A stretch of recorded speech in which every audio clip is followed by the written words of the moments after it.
दोस्तों, आइए आज हम लोग पढ़ेंगे प्रतिबिंब के बारे में। पिछले क्लास में हमने आपको बताया था प्रकाश के परावर्तन के बारे में। आज हम लोग पढ़ेंगे प्रतिबिंब, जिसको बोलेंगे क्या? इमेज। क्या बोलेंगे रे चेला? इमेज। तो इमेज क्या होता है इसके बारे में, यानी इमेज जैसे कहने का मतलब है कि छाया, है ना। तो ये क्या होता है इसके बारे में हम लोग जानेंगे। पहले हम लोग जानते हैं कि प्रतिबिंब होता क्या है। तो देखो प्रतिबिंब क्या होता है इसके बारे में, जैसे कि किसी बिंदु स्रोत से आती प्रकाश की किरणें दर्पण से, किसी बिंदु स्रोत से आते प्रकाश की किरणें दर्पण से परावर्तन के बाद जिस बिंदु पर मिलती है, क्या रे चेला? जिस बिंदु पर मिलती है या जिस बिंदु से आती हुई प्रतीत होगा ना रे चेला, उसी को बोला जाएगा, यानी उस बिंदु स्रोत को ही बोला जाएगा क्या? प्रतिबिंब बोला जाएगा। क्या हमने बोला रे चेला? फिर से, यानी कहने का मतलब है इसको कि जिस बिंदु स्रोत से आती प्रकाश की जो किरणें होगा, है ना, आती हुई प्रतीत होगा, उसको हम क्या बोलेंगे? उस बिंदु स्रोत को हम बोल सकते हैं कि वो क्या होगा? प्रतिबिंब होगा। अब इसके बाद हम लोग जानेंगे प्रतिबिंब, तो जान गए। अब प्रतिबिंब के बाद प्रतिबिंब के प्रकार भी होता है। तो प्रतिबिंब के प्रकार कितने होंगे भाई? तो प्रतिबिंब के यहां पे दो प्रकार होते हैं। प्रतिबिंब के प्रकार में यहां पे देखिए लिख दिए हैं चेला। क्या लिखे हैं हम? दो प्रकार होते हैं। कितने होते हैं? दो होते हैं। तो दो होते हैं तो कौन कौन होते हैं? तो पहला होगा चेला वास्तविक प्रतिबिंब, जिसको बोला जाएगा रियल। क्या बोला जाएगा? रियल। और दूसरा होगा आभासी या काल्पनिक, जिसको बोला जाता है, जिसको बोलेंगे इंग्लिश में वर्चुअल। क्या बोलेंगे? वर्चुअल बोलेंगे। तो वास्तविक यानी कहने का मतलब है कि वास्तविक का डिफिनेशन हम लोग यहां पे जानेंगे। तो वास्तविक कहने का मतलब क्या? जैसे कि देख लो, हम यहां पे है ना चेला, एक वास्तविक है। समझ में आ रहा है? जैसे कि देखो यहां किसी बिंदु स्रोत से आती प्रकाश की किरणें दर्पण से परावर्तन के बाद जिस बिंदु पर वास्तव में मिलेगा, जिस बिंदु पर वास्तव में मिलेगा, है ना, यानी मिलता है, उस बिंदु स्रोत को ही हम क्या बोलेंगे? वास्तविक प्रतिबिंब बोलेंगे। क्या बोलेंगे? वास्तविक प्रतिबिंब बोलेंगे। अब इसमें नोट पॉइंट होता है भाई वास्तविक प्रतिबिंब में। तो वास्तविक प्रतिबिंब को, है ना, वास्तविक प्रतिबिंब को पर्दे पर प्राप्त किया जा सकता है।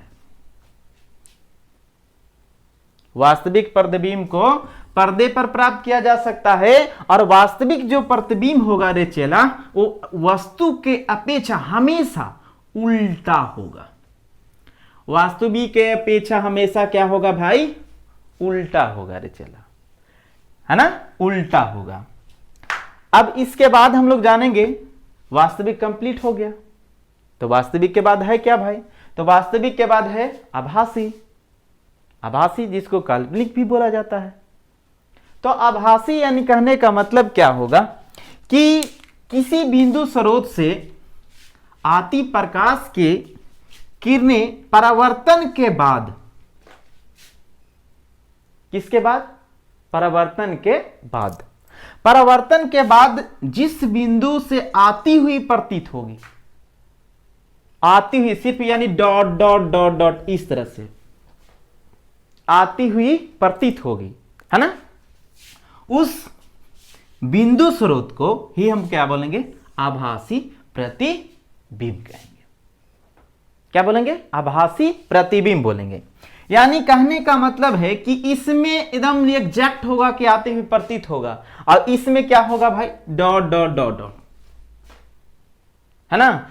तो यानी वास्तविक में क्या होगा? तो यानी किसी बिंदु स्रोत से आती प्रकाश की किरणें दर्पण से परावर्तन के बाद जिस बिंदु पर वास्तव में मिलेगा रे चेला, उसे हम बोलेंगे वास्तविक प्रतिबिंब। और वास्तविक प्रतिबिंब को क्या मैंने बोला कि वास्तविक प्रतिबिंब को पर्दे पर प्राप्त किया जा सकता है और वो हमेशा वस्तु की अपेक्षा का होता है रे चेला, उल्टा होता है। गौर करना। आगे है क्या, यानी आभासी या काल्पनिक जिसको बोला जाता है, ये क्या होगा तो वस्तु के अपेक्षा हमेशा सीधा होगा। क्या होगा, वस्तु की अपेक्षा हमेशा क्या होगा, सीधा होगा और इसको पर्दे पर प्राप्त नहीं किया जा सकता है, इसे पर्दे पर प्राप्त नहीं किया जा सकता है। तो यानी यहां पे लिख लेंगे, क्या लिखेंगे, नोट पॉइंट इसमें भी लिख लेगा चला, नोट पॉइंट इसमें लिखेंगे हम। पहला नोट पॉइंट क्या होगा कि यानी हम आभासी जो होगा, आभासी प्रतिबिंब को है ना पर्दे पर प्राप्त नहीं किया जा सकता है, पर्दे पर प्राप्त नहीं किया जा सकता है। और दूसरा क्या होगा भाई, यानी हम बोल सकते हैं, दूसरा पॉइंट यहां पे लिख सकते हैं, स्पेस का अभाव है रे चलो। देखिए यहां दूसरा हम यहां पे लिख लेंगे, यानी ध्यान देना, ना तो नहीं ध्यान देगा तो फिर मालूम है ना जाएगा बोरा में। क्योंकि एक तो बिहार सरकार ऐसा ही है जो अथी करके रखा है, खाली लॉकडाउन लॉकडाउन, एक कोरोना चला दिया है, इसलिए ध्यान दो, ध्यान से यहां देख।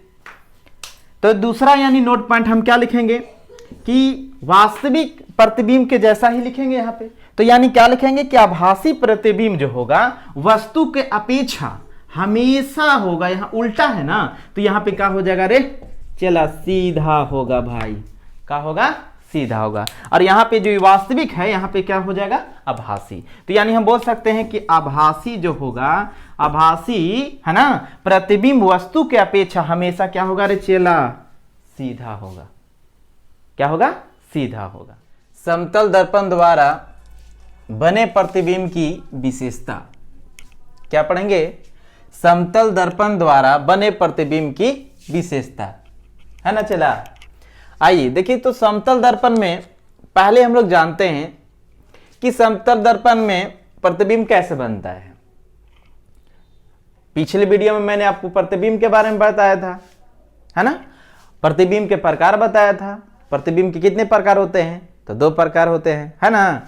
आइए अब इसके बाद हम लोग पढ़ते हैं समतल दर्पण द्वारा बने प्रतिबिंब की विशेषता। तो पहला यहां पे क्या है चेला, पहला है कि प्रतिबिंब दर्पण से पीछे बनता है। जैसे कि देख लो यहां पे है रे चेला, ये मान लेते हैं कि समतल दर्पण है, ये कलरिंग भाग है रे चेला, ये पीछे वाला भाग जो है कलरिंग है ना। देखा होगा अपने घर में ऐनकवा टांगा रहता है रे चेला, है ना, हाँ ठीक है। तो यहां पे पहला क्या है, तो प्रतिबिंब दर्पण से पीछे बनता है। दूसरा क्या है, प्रतिबिंब का आकार वस्तु के आकार के बराबर होता है रे चेला। कहने का मतलब है रे चेला कि मान लेते हैं कि वस्तु 5 cm का है ना, तो यानी उसका वस्तु का जो साइज यानी प्रतिबिंब भी बनेगा वो भी किस में इतना में रहेगा, 5 cm में रहेगा। ये बात है चला। दूसरा है प्रतिबिंब वस्तु के अपेक्षा सीधा बनेगा, है ना रे चला। क्या बनेगा, प्रतिबिंब जो है वस्तु के अपेक्षा क्या बनेगा, सीधा बनता है। दूसरा है प्रतिबिंब पार्श्विक रूप से उल्टा होता है। जैसे कहने का मतलब है ना रे चेला, जैसे कि तुमने ऐनक में झाड़ा होगा, ये हाथ से झाड़ते हो बलवा के तो लगेगा केकरा से, है ना, ऐसा लगता है। दैट मीन्स यानी कह सकते हैं कि प्रतिबिंब कैसा होगा रे चेला, पार्श्विक होगा, है ना। आइए दूसरा है प्रतिबिंब आभासी होता है, यानी हम बोल सकते हैं अतः इसे पर्दे पर प्राप्त नहीं किया जाता। अरे बाबू देख देख देख देख, आभासी कहने का मतलब ये पीछे पढ़ाए थे जी, जिसको क्या बोला गया था, काल्पनिक भी बोला गया था, है ना। देख रहे चेला, यही आभासी या काल्पनिक जिसको बोला जाता है, जिसको हम क्या कर सकते हैं, पर्दे पर प्राप्त नहीं कर सकते रे चेला, है ना।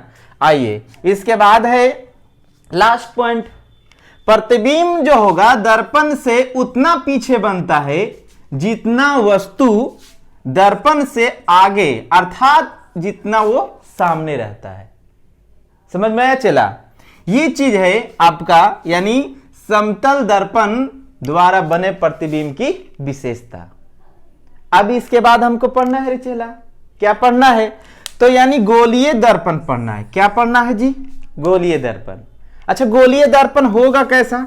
देखो गोलीय दर्पण होगा ना चेला, जैसे कि एक खोखले गोले का ही भाग होता है। गोलीय दर्पण जो होगा एक खोखले गोले का क्या होगा जी? भाग होगा। देखो यानी कहने का मतलब है कि गोलीय दर्पण उस दर्पण को कहते हैं जिसका, है ना, कहते हैं, है ना, जिसका परावर्तक सतह किसी खोखले गोले का, है ना, खोले का भाग होता है। क्या होगा जी? भाग होता है ना, उसी को हम बोलेंगे गोलीय दर्पण। जैसे कहने का मतलब क्या होगा? देख लो ये देखो ऐसा, ये सर्कल हो गया। अब ये है खोखले गोले का भाग है। जैसे इसमें ऐसे हम ड्रॉ करते हैं तो यहां पे जैसे ड्रॉ करेंगे तो बीच में क्या होगा रे चेला? सेंटर होगा, सेंटर, है ना। तो यहां पे क्या हो गया? सेंटर। तो यानी कहने का मतलब क्या होगा? इस तरह से। तो जब गोलीय दर्पण जो होगा यहां पे, तो गोलीय दर्पण यानी गोलीय दर्पण उस दर्पण को कहते हैं जिसकी परावर्तक सतह किसी खोखले गोले का एक क्या होगा जी? भाग होगा, है ना। अब इसके द्वारा यहां पे गोलीय दर्पण के कुछ प्रकार होंगे। तो गोलीय दर्पण के दो प्रकार होगा। देख लो कैसे दो होगा। जब अगर एनी कलर कर देंगे ना रे चेला, इधर इधर जब हम कलर कर देंगे तो ये वाला जो बनेगा दर्पण, जिसको बोला जाएगा अवतल। क्या बोला जाएगा? अवतल, है ना। और इन्हें जब हम कलर कर देंगे ई साइड रे चेला ऐसे, है ना, तो इसको हम जानते क्या बोलेंगे? उत्तल बोलेंगे। क्या बोलेंगे रे चेला?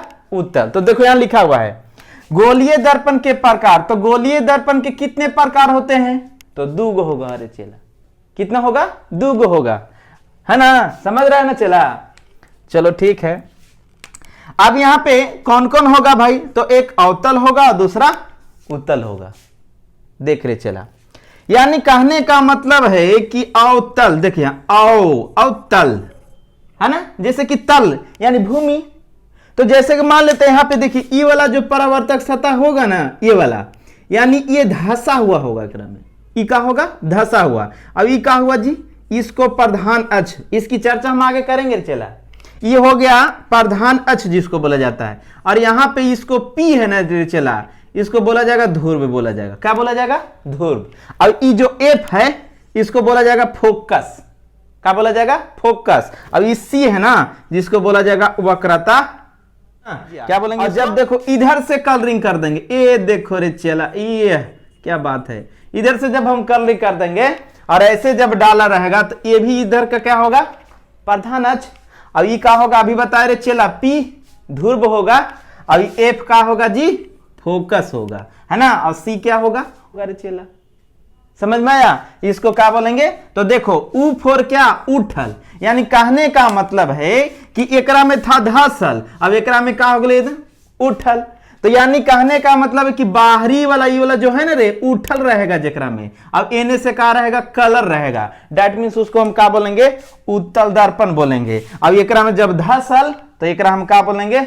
अवतल बोलेंगे, है ना। जिसका हम बोल सकते हैं कि बाहरी परावर्तक सतह उभरा हुआ रहेगा, है ना, उसको बोलेंगे उत्तल दर्पण। और जेकरा में धसल रहेगा जी, उसको हम क्या बोलेंगे? अवतल बोलेंगे।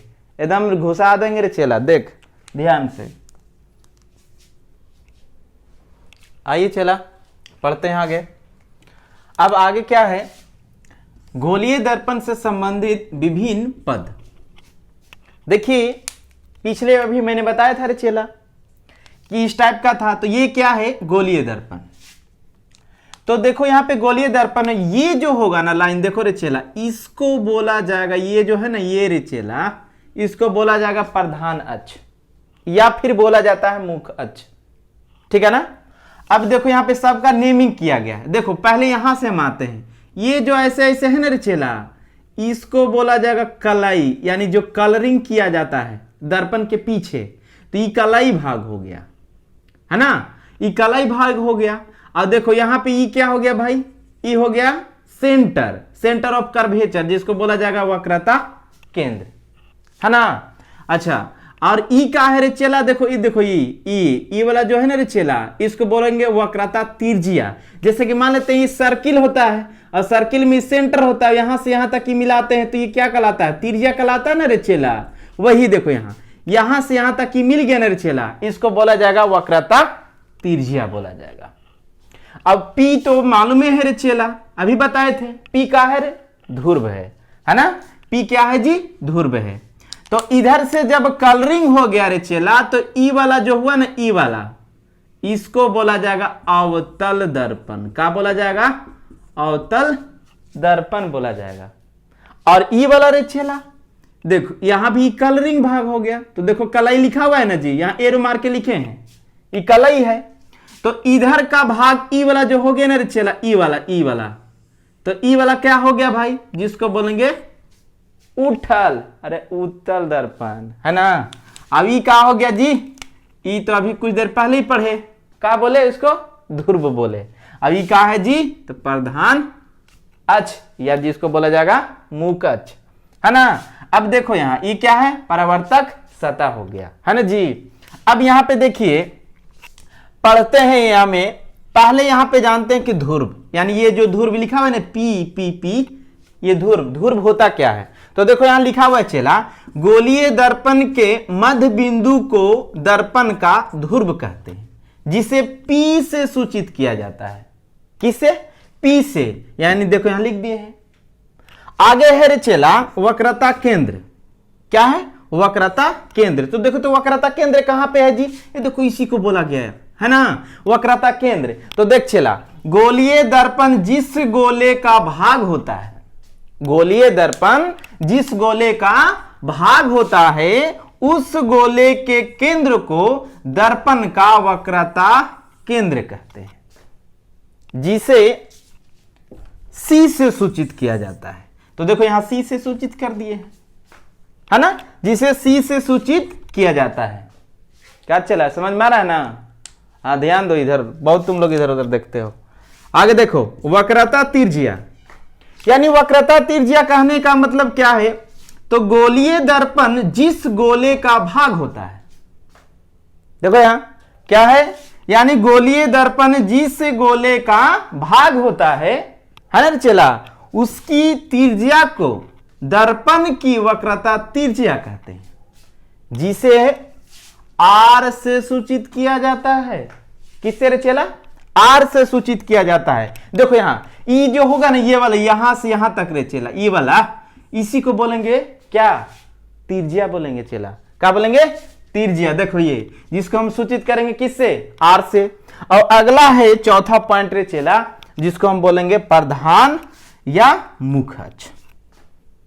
तो देखो यहां लिख दिए हैं, गोलीय दर्पण के ध्रुव से वक्रता केंद्र को मिलाने वाली सरल रेखा को दर्पण का प्रधान अक्ष या मुख्य अक्ष बोलते हैं। ठीक है ना, क्या बोलेंगे, मिलाने वाली सरल रेखा को दर्पण का प्रधान अक्ष या मुख्य अक्ष बोलते हैं। समझ में आया चला। ये था आपका गोलीय दर्पण से संबंधित विभिन्न पद है ना चला। तो यह इसमें क्लियर होगा, कोई एकदम ओल झोल नहीं है रे चला, एकदम क्लियर होना चाहिए। ठीक है, आइए